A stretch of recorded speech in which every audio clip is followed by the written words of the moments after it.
England's most underrated city. So this is Newcastle upon Tyne. And I'm getting this, Ben. The link for this one will be in the description below. Regular schmegular's day one, City Pie, City Poos. Come on in, rock back. Put a smile on your face and enjoy this reaction with your island girl. Here we go now. All right, so hello and welcome to my home, the beautiful city of Newcastle upon Tyne. So we're here on the Quayside, which is one of the most iconic spots in Newcastle. But before we get started today, I'm going to give you a quick little... Oh, Jesus, I know I just started. His accent, guys. Oh, baby. You all know me, I love some accent. You guys' accent just tickles my fancy. But let's get into the video. Oh, it sounds sweet. I know I'm loving this already. So if you've watched my other videos, you'll know I love to catch cheap flights and explore new places. And I've been lucky enough to visit some beautiful spots, such as Tyne, the snow capital of Europe, and other stunning cities like Gdansk in Poland, Madrid, and Riga. And then I thought, why not make a similar video for Newcastle? So in this video, I'm going to be taking you around my city, showing you what there is to see and do, and hopefully we'll both learn a thing or two along the way. Okay. But anyway, it's time to get exploring. Let's go and have a wander. All right, Ben, take me along. All right, so we're going to begin our little tour of Newcastle right here on the Quayside, one of the most iconic and definitely most beautiful spots in all of Newcastle. And we've got 7 bridges. We've got 6 that way and 1 that way. Oh. And that one right there, the Tyne Bridge, that's home right there for many, many Geordies. And if I turn around, we've got the 7th and the newest bridge. We've got the Millennium Bridge, which I believe was the world's first tilting bridge. And when it closes, it blinks like an eye. Oh. And it's also worth mentioning the Baltic, which is right behind the Millennium Bridge. There's a free viewing platform quite high up, so I definitely recommend going to check that out for some great views over the Quayside. So the Quayside here is a beautiful little spot to go for a walk through the day or at night when it's all lit up. And it's fair to say that the River Tyne here played a key role in putting Newcastle on the map, especially throughout the Industrial Revolution when you had things like the export of coal, steel and shipbuilding as well, which were like the key industries in Newcastle. But anyway, what we're probably going to do now is we're going to head up over that way into the city centre. Oh. So it's time to leave the iconic and historically rich riverside and its beautiful bridges behind. And on the way, I get a small glimpse of neoclassical architecture which is abundant throughout the city. It's then under the homely Tyne Bridge, and demonstrating Newcastle's once industrial and engineering prowess, it was the world's largest single-span bridge. And it sat tall and proud above its little and older friend, the Swing Bridge, which was the world's largest swing bridge of its time, thanks to local engineering visionary William Armstrong. And then coming away from the river, I walk past this old merchant's house, which perhaps gives a brief picture of what the Quayside might have looked like in the 17th century. Anyway, it's time to leave the Quayside behind, and I start heading up the hill towards town. And here's a rooftop bar just in case you fancy a drink above the city, but make sure you book in advance. I gotta be honest with you guys. It's something I noticed. The street is so clean. I love me a clean environment. It looks amazingly clean and just like it's a breath of fresh air. The buildings look so amazing. And when he said swing bridge, I didn't know what he meant by that. So I'm happy that he put that little clip in where I saw the bridge swinging. And that's pretty cool. Let's continue. I'm already enjoying this. All right, and leaving the Quayside behind and working up towards the city centre of Newcastle, we've probably got the most beautiful street in the whole city, which is Grey Street. Oh, wow. And if you've watched my other videos, you'll notice that around Eastern Europe there's loads of colour, whereas it's very different here. And they've all got quite the same look. And I'm guessing the materials are all made from a sandstone, and this was all built as part of major redevelopments in the late Georgian period in around the 1830s. What? Considered by some to be the best street in the UK, passing through the curving Georgian street, you'll notice each building boasts a different facade. And thankfully, as part of more modern regeneration projects, the buildings have been sandblasted to clean them from years and years of industry. And unfortunately, it is a little bit cloudy at the moment. I feel like it's been grey for about 2 months straight. But the nice thing is, in the summer, everything really brightens up. The city comes to life. And you see the sort of bars and restaurants you've got around there. People will be out having a drink. So yeah, in the summer, everything really does just liven up a bit. But you can see that tower there, that's pretty much right bang in the city centre. Grey's Monument. I'm going to head up over that way and have a little explore around there. Okay, take me. Then coming to the top of Grey Street is perhaps Newcastle's most beautiful building, the Theatre Royal, which possesses a grandeur like no other, with its stunning portico and proud Greek pillars. And on another day when the sun's shining, you'll see it really brightens up and it looks even more majestic. And before we arrive right in the centre of the city, I take a detour to an absolute gem hidden in plain sight. Almost 120 years old is the Central Arcade, and it's one of those spots us locals probably don't appreciate and forget it's even there. From the exquisite tiling, mosaic flooring, cute lamps and arched glass roof, while walking through, I couldn't help but get lost in the past. It's only small, but there was something so enchanting about it, so I definitely recommend you take a wander through.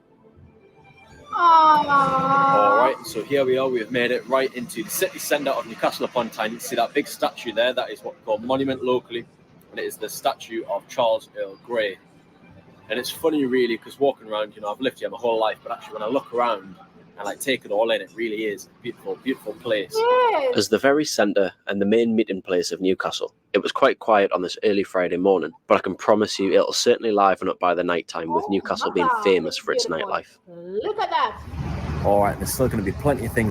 That view a while ago with that Segway, oh my God, it's beautiful. Then when we went into that arcade, it feels homey. It feels like taking you back in time, and it seems so peaceful and nice. And I'm like, oh, take me away.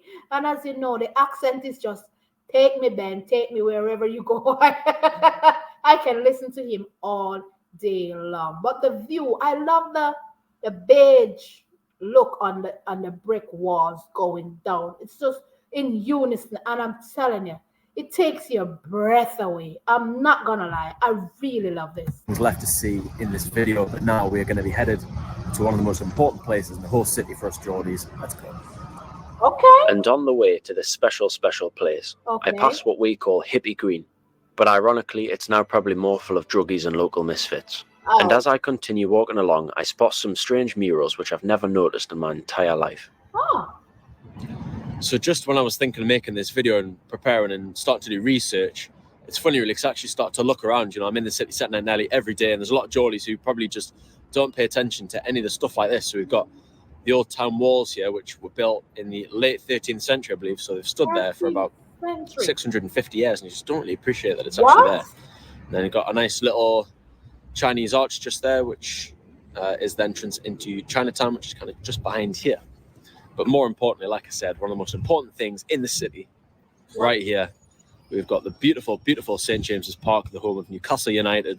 And we've got the Gallagher End right here, which is one of the best stands to be in as a Newcastle United fan. And I'm pretty sure it was named because there was a gallows roughly around about here where people got hanged.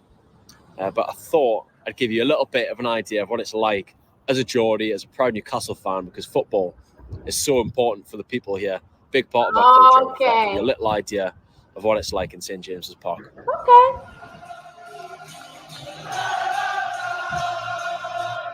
I thought I'd give you a little idea of what it's like in St. James's Park.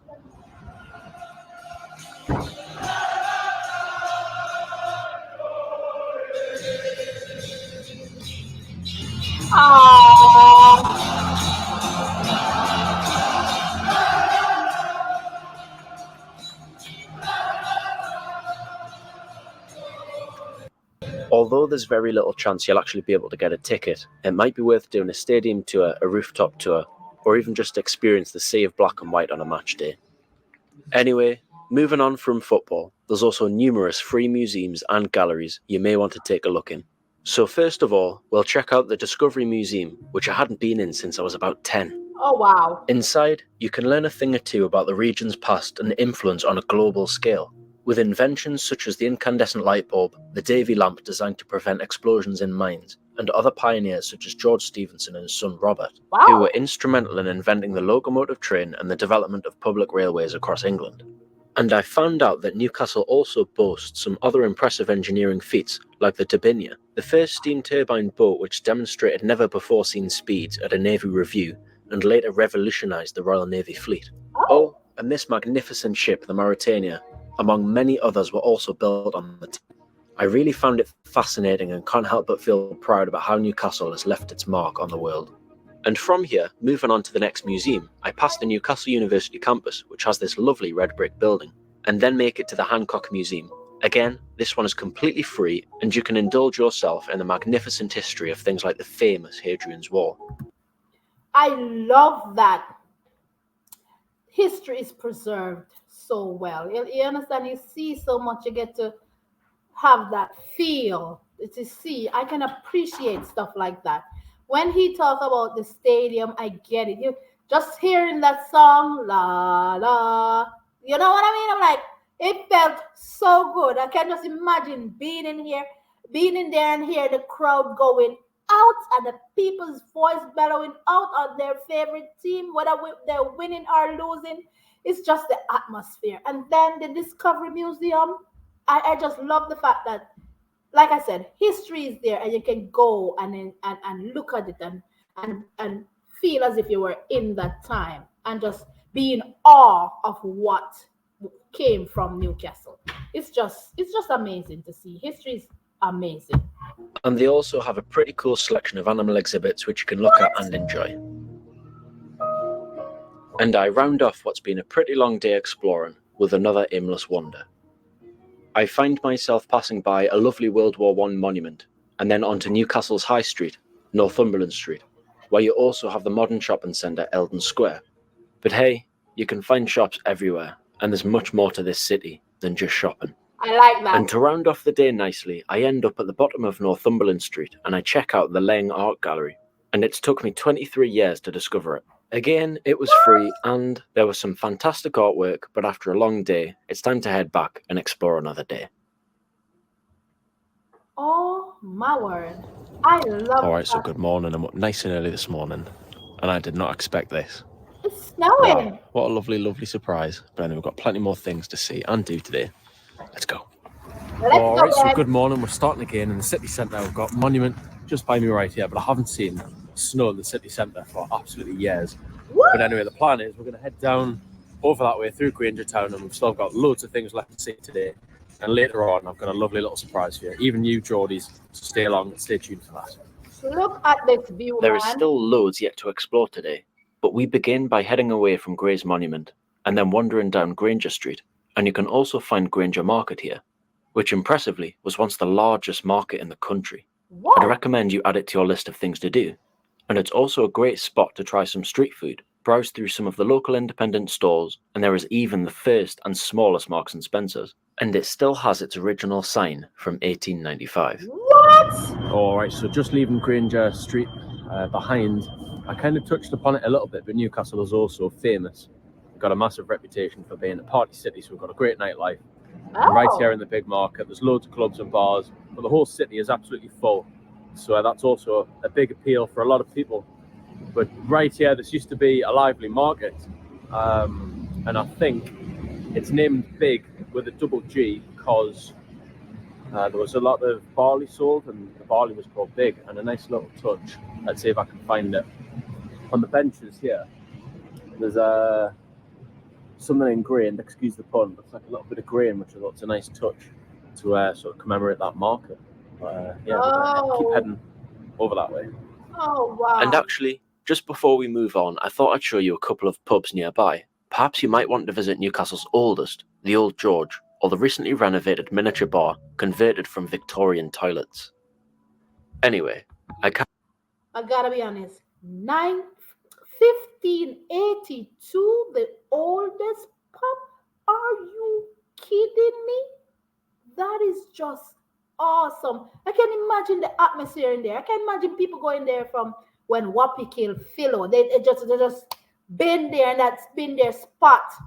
And I love the fact that he said Geordies can appreciate this as well. Because I'm like, ooh, the old George. I'm like, ooh. And then that he said it was the first Mark and Jacob, I think he said. I think so. But oh my word, is this amazing. and find there are some beautiful designs on the roofs before I reach one of Newcastle's finest buildings, Central Station. So just walking through here behind me, we've got the beautiful Central Station, which we'll go to in a minute, but we've also got this strange sideways man. I've got no idea why he's there, but I bet a fair few drunk people have tried to start a fight with him.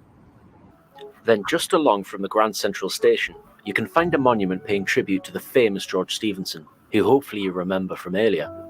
I carry on walking by and also couldn't help but tell you about another special spot which most tourists will miss.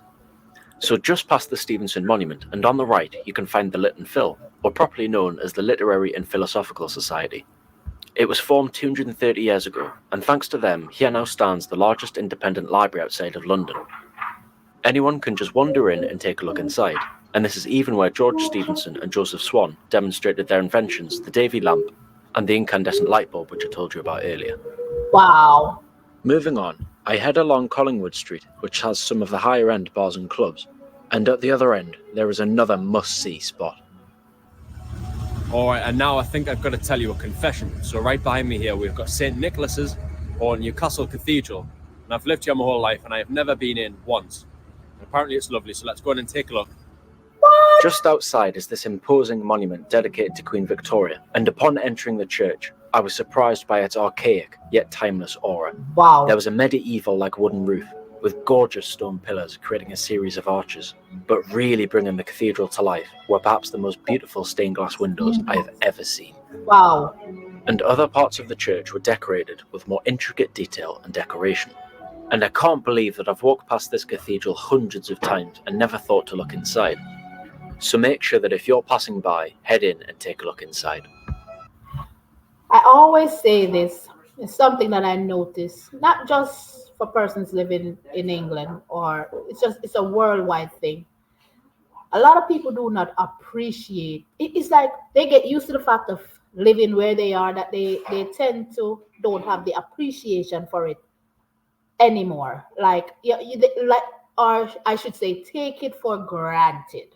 You know what I mean? Because it's there and you've seen it so many times, like, oh, but then like me now as a tourist coming, I'm like, oh, this is so breathtaking. Oh, this is amazing. I would want to live. I would want to stay inside it. I would want to visit and look at this every day. Look at those stained glass.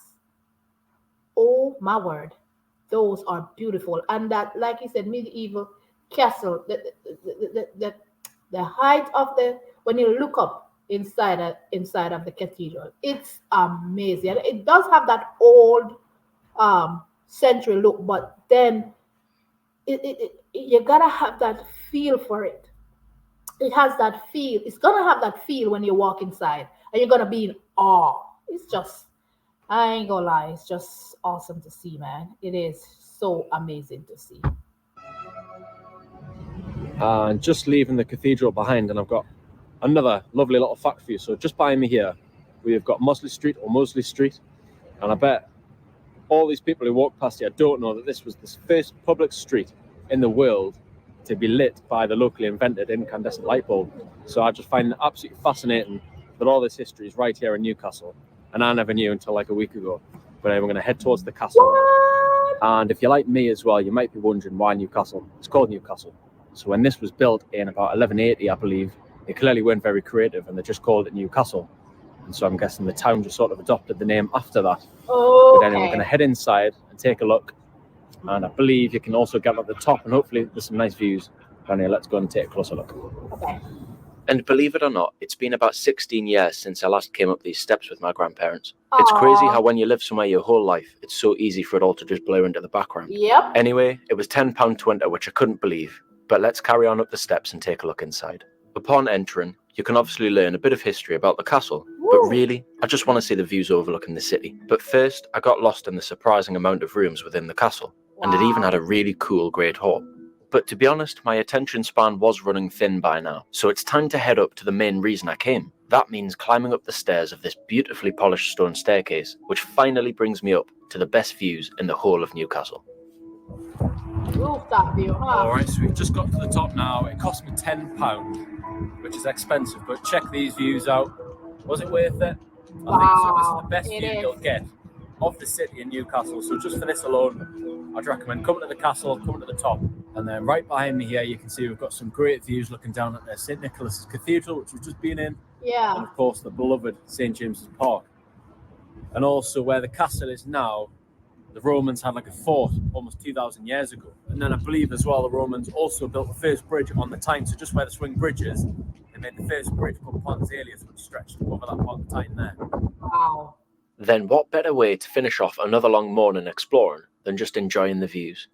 And if you've got a good memory, you'll remember I told you there would be a lovely surprise at the end of this video. Yes, I do. So under this city, some of the very streets we've wandered through is an old, dark tunnel. Oh. Only a 20-minute walk from the city centre, you can pay to do a tour of the underground Victoria Tunnel. So that's what we'll be doing this evening. Heading down to Ousburn, where the tour begins, I reached the Victoria Tunnel tours. It only costs £12 for a 2-hour tour, and I can't wait to explore inside. Man. All right, so here we go. Helmets on. Time Okay. to explore. I'm excited to see what's inside. Around 80 years after actual air raid sirens would have rung, we head inside where thousands of locals would have fled during the Second World War. Oh. But interestingly enough, the history of this tunnel goes way further back than that. Okay. Passing through each segment, we weaved in and out of these blast walls, which prevented any explosions from travelling through and killing all of those seeking refuge within it. Oh, wow. But long before it was used as an air raid shelter, this tunnel was made for the transport of coal from one of Newcastle's collieries and down to the Tyne to be shipped across the world. Oh, wow. And as you can see, without torchlight or back then candlelight, the tunnel is completely blacked out and eerily quiet. Oh. Originally opened in 1835 and spanning 2.5 miles, the tunnel was built using a total of over 2 million bricks. Wow. Walking through a literal tunnel of history, it really was a fascinating experience. And to think, like most Geordies, I had absolutely no idea this was right underneath the very streets we walk every day. Oh, wow.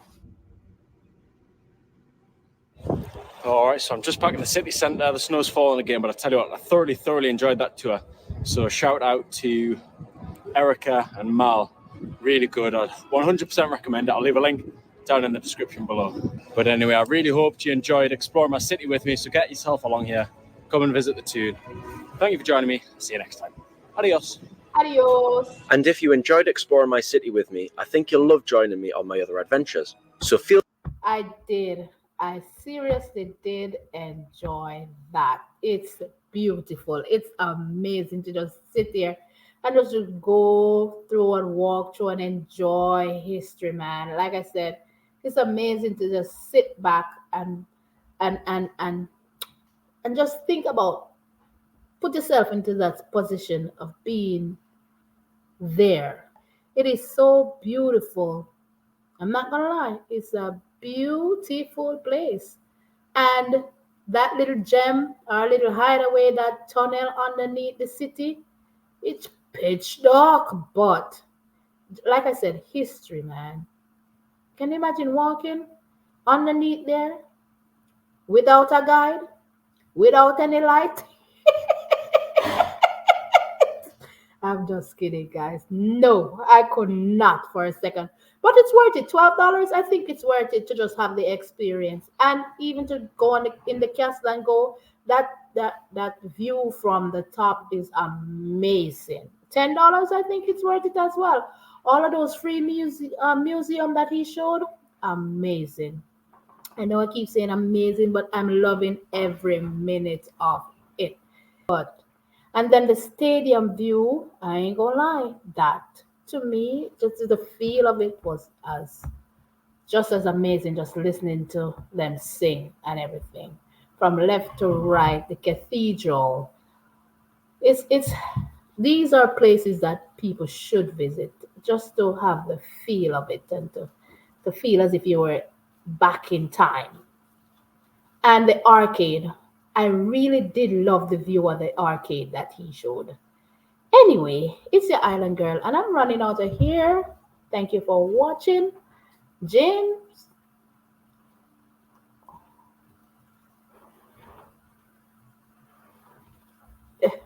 Checking on the kids as well. Thank you for recommending this one. I really appreciate it. Don't forget to go in the comment section. Tell me what you'd like me to react to next, because it will be done.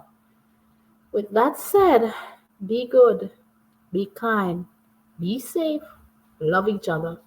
Love you guys, and I'll definitely catch you guys in another video. Bye.